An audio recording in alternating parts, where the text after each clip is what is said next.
The Elves and the Shoemaker, written by Lloyd Jones and illustrated by Joven.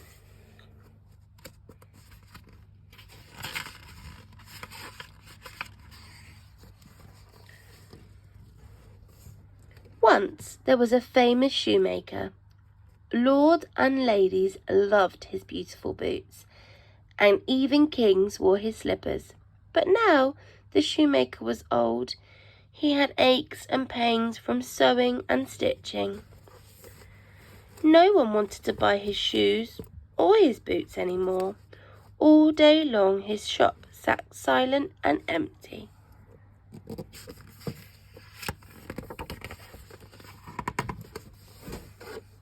The shoemaker stared at his last pieces of leather and sighed. After this, I don't know what we will do. Let's worry about it in the morning, his wife said, as she led him away with a hug. But morning came with a big surprise. There, on the workbench, sat a fantastic pair of brand new shoes.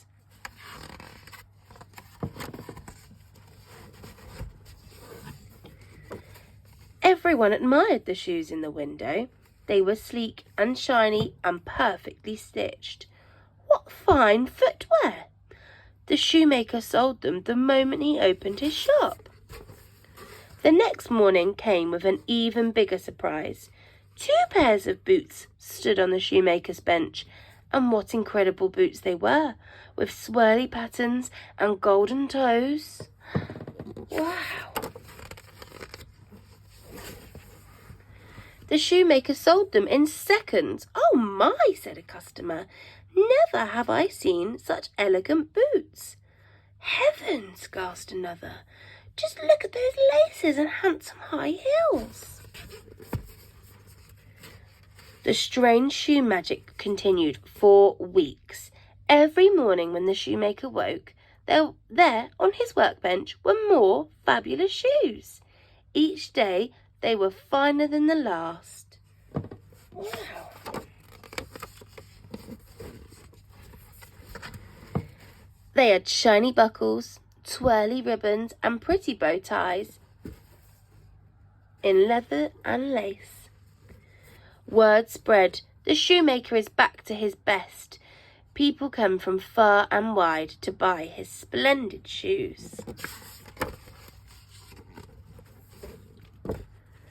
But the shoemaker felt strange about this change of fortune.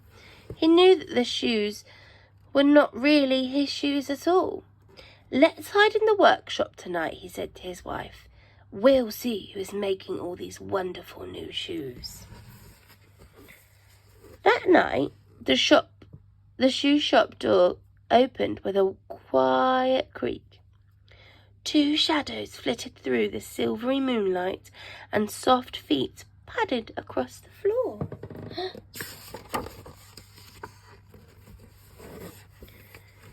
2 tiny creatures in raggedy clothes sprang onto the workbench. They were giggling and grinning and dancing and singing.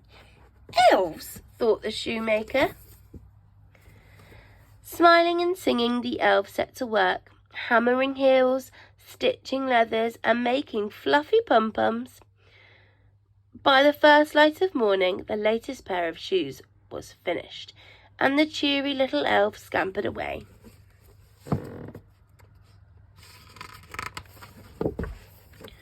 The shoemaker gasped, and his wife clasped her hands. "What magical creatures!" she cried. "We must repay their kindness," the shoemaker said. "But what can I make for an elf?" For the first time in weeks, the shoemaker sat at his workbench, cutting and stitching leathers and cloth. He worked and worked as day became night. His candle burnt down, and his eyes ached in its flickering light.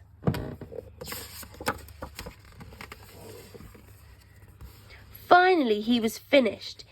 He left what he had made for the elves to find. "Those creatures have given us so many wonderful surprises," he told his wife.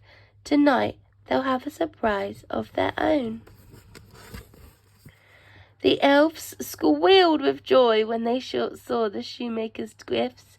"What stunning new suits!" they said in delight. "Such terrific top hats and tails." He's made them an outfit.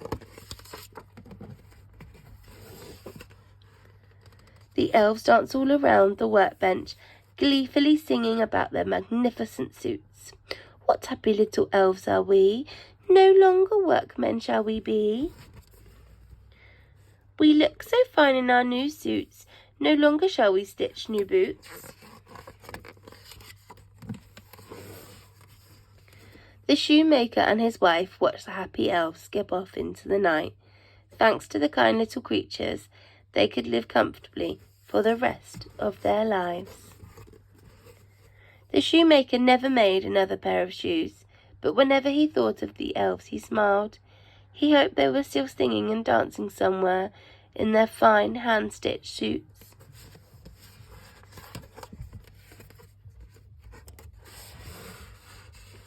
The end. Thank you for reading along with me.